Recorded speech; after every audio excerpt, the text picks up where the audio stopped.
அனைவருக்கும் இனிய வணக்கங்கள் நண்பர்களே நண்பிகளே.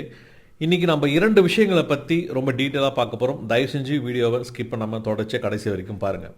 இந்த 2 விஷயங்கள் என்ன அப்படின்னா, பெரும்பாலும் காதல் அப்படிங்கிறதும் அன்பு அப்படிங்கிறதும் ஒருவருக்கொருவர் புரிந்து கொள்ளப்படாமலே இருக்குது அப்படிங்கிறதும் மிகவும் கவலை தரக்கூடிய ஒரு விஷயம். ஒரு ஆண் உண்மையிலே மனப்பூர்வமாக காதலிக்கிறான், ஆனால் அவனால் அதை எக்ஸ்பிரஸ் பண்ண தெரியறதில்ல, அதனால் அவன் தடுமாறுறான். அதே போல் ஒரு பெண்ணும் ஒரு மனைவியும் ஒரு காதலியும் ரொம்ப டீப்பாக தான் லவ் பண்ணிட்டு இருக்கா. பட் அந்த லவ் லாங்குவேஜ் என்ன அப்படிங்கிறது இவனுக்கு புரியாதது இங்கே பெரிய பிரச்சனையாக இருக்குது. அப்போது உங்களுடைய துணைவருடைய அன்பின் மொழியை புரிந்து கொள்வதும் கற்றுக்கொள்வதும் மிக மிக அவசியம். அவங்க எந்த லாங்குவேஜில் உங்களுக்கு அன்பு செலுத்துகிறாங்களோ அதே லாங்குவேஜில் நீங்களும் அன்பை செலுத்த வேண்டியது மிக மிக அவசியம். அவங்க ஒரு மாதிரி அன்பை காட்டுறாங்க அப்படின்னா அதே விதத்தில் நீங்களும் அன்பை காட்டினீங்க அப்படின்னா 2 பேரும் சந்தோஷமாக இருப்பீங்க. அப்படி இல்லைனா நீங்கள் எதிர்பார்க்குற மாதிரி என்னால் நடந்துக்க முடியாது, நான் எதிர்பார்த்த மாதிரி உன்னால் நடந்துக்க முடியாது அப்படின்னு சொல்லிட்டு நீங்கள் சண்டை போட்டுக்கிட்டே இருந்தீங்கன்னா அப்போ இறுதி வரை சண்டை போட்டுகிட்டே தான் இருக்கணும். அப்போ இந்த அன்பின் மொழினா என்ன, இந்த அன்பின் மொழியை கற்றுக்கிறதுனா என்ன? அதாவது வார்த்தைகளாக இருந்தால் தயவுசெய்து நீங்களும் அவர்களுடன் பேசுங்கள். அது பரிசுகளாக இருந்தால் தயவுசெய்து ஆச்சரியப்படுத்துங்கள். அது தொடுதலாக இருந்தால் மென்மையாக அணைத்துக் கொள்ளுங்கள். அது சேவையாக இருந்தால் அவர்களுடன் நீங்களும் உதவுங்கள். அது நேரமாக இருந்தால் அவர்கள் கேட்கின்ற நேரத்தில் அவர்கள் உடன் இருங்கள். உங்கள் துணையை அவர்கள் விரும்பும் விதத்தில் நேசிப்பது என்பது காதலை உயிர்ப்புடன் வைத்திருக்கிறது நண்பர்களே நண்பிகளே. அது உங்களது இதயங்களை மிக மிக நெருக்கமாக வைத்திருக்கிறது. இங்கு ஒவ்வொருவருமே அன்பை வெவ்வேறு விதமாக உணர்கிறார்கள். உங்களுக்கு இதமளிக்கக்கூடிய ஒரு அன்பு அவர்களுக்கு இதம் அளிக்காமல் போகலாம். உங்களது துணையின் இதயத்தை தயவு செய்து புரிந்து கொள்ளுங்கள், அதை ஆராயுங்கள். எது அவர்களை புன்னகைக்க வைக்கிறது என்பதை தெரிந்து கொள்ளுங்கள், அதை கவனியுங்கள்.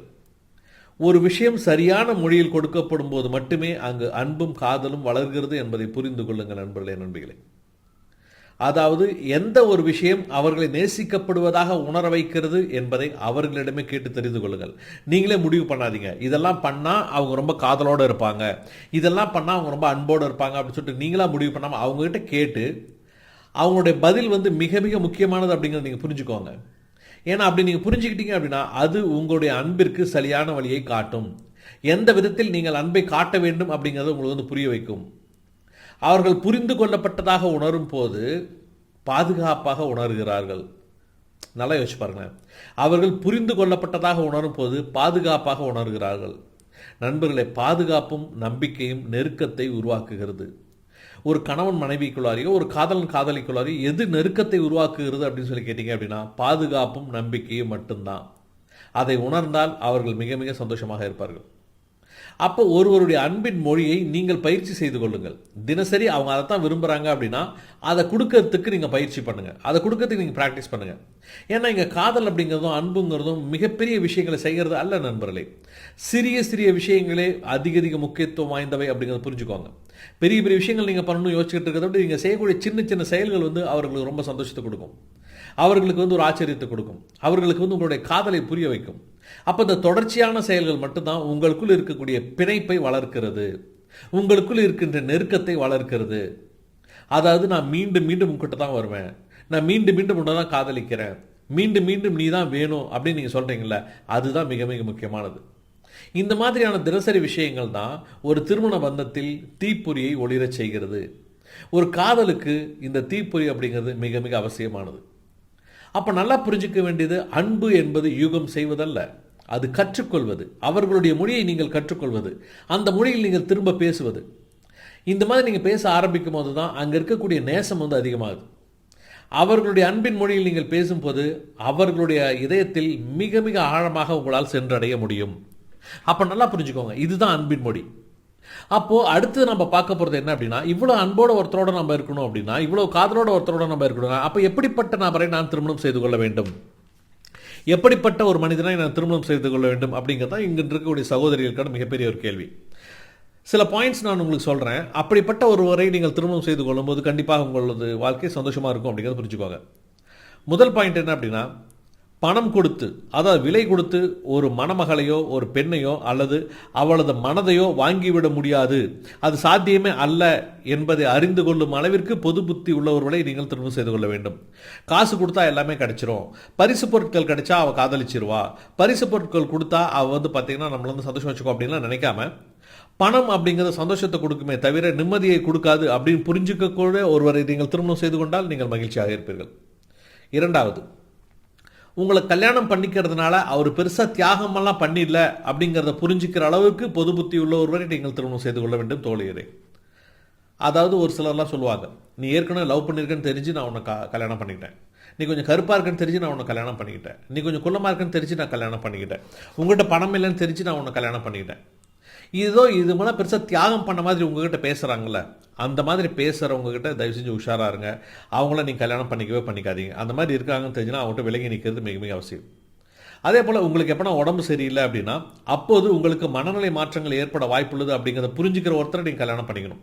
பர்டிகுலராக மாதாந்திர மாதவிடாய் நாட்கள்லாம் கண்டிப்பாக அந்த மனநிலை மாற்றம் அப்படிங்கிறத வரதான் செய்யும், மூட் ஸ்விங் அப்படின்னு சொல்லுவாங்க. அதை புரிஞ்சுக்கிட்டு உங்களுக்கு அட்ஜஸ்ட் பண்ணிவிட்டு அந்த மாதிரி நேரத்தில் உங்களுக்கு சப்போர்ட்டிவாக இருக்கிற ஒருத்தர் நீங்கள் கல்யாணம் பண்ணிக்கிட்டீங்கன்னா தான் நீங்கள் சந்தோஷமாக இருப்பீங்க. ஏன் இந்த உலகத்தில் வேறு யாருக்குமே மாதவிடாய் வர்றது இல்லையா அப்படின்னு கேட்குற ஒருத்தர் நீங்கள் கல்யாணம் பண்ணிக்கிட்டீங்க அப்படின்னா கண்டிப்பாக உங்களுடைய வாழ்க்கை டிசாஸ்டர் தான் அப்படிங்கிறத புரிஞ்சுக்கோங்க. அதே போல் ஒரு பெண்ணாக உங்களுக்கும் ஆசாபாசங்கள் எல்லாமே இருக்கும்.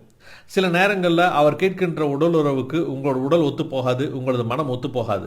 அந்த மாதிரி ஒத்து போகாத நேரங்களில் உங்களுக்கும் இல்லை என்று சொல்லக்கூடிய உரிமை உண்டு அப்படின்னு சொல்லக்கூடிய ஒருவரை நீங்கள் திருமணம் செய்து கொள்ள வேண்டும். அந்த புத்தி ஒருத்தருக்கு இருக்கணும். நாம் ஆசைப்படுறது மட்டும் பார்த்தாது, அவளும் ஆசைப்படணும். அதற்கான மனநிலை இருக்கணும்.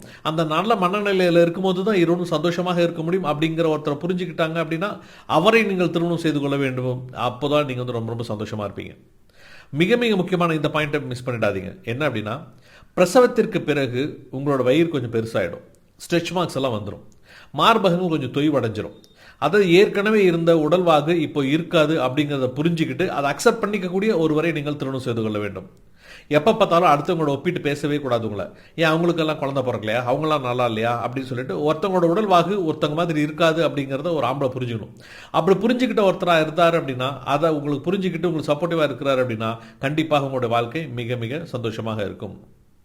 அடுத்த பாயிண்ட், தினசரி நீங்கள் சமைச்சிக்கிட்டு தான் இருக்கிறீங்க. 24 மணி நேரமும் வருஷத்தில் 360 நாள் நீங்கள் சமைச்சிக்கிட்டு தான் இருக்கிறீங்க. எப்போயாவது சில நேரங்களில் உங்களுக்கும் சோர்வாக இருக்கும், சில நேரங்களுக்கும் போர் அடிக்கும், உங்களுக்கும் முடியாமல் இருக்கும் அப்படின்னு சொல்லும்போது ஒருத்தர் என்ன பண்ணணும் அப்படின்னா, அதை புரிஞ்சுக்கிட்டு உங்களோட சமையல் அறையில் உதவி செய்கிறவராக இருக்கணும், உங்களுக்கு ஒத்தாசை செய்யவராக இருக்கணும். அப்படி இல்லை அப்படின்னா உங்களது மன அழுத்தத்தை கொஞ்சம் குறைக்கலாம் அப்படின்னு சொல்லிட்டு வெளியில் எங்கேயாவது கூட்டிகிட்டு போய் வாங்க வெளியில் போய் சாப்பிடலாம் அப்படின்னு சொல்லக்கூடியவராக இருக்கும். இந்த ஒரு புரிதல் இருக்கின்ற ஒருவராக இருந்தால் கண்டிப்பாக உங்கள் திருமண வாழ்க்கை சந்தோஷமாக இருக்கும். அடுத்த பாயிண்ட், உங்களது விரக்தியை வெளிப்படுத்துவதற்கு உங்களுக்கு உரிமை உண்டு அப்படிங்கிறத அவர் புரிஞ்சிருக்கணும்.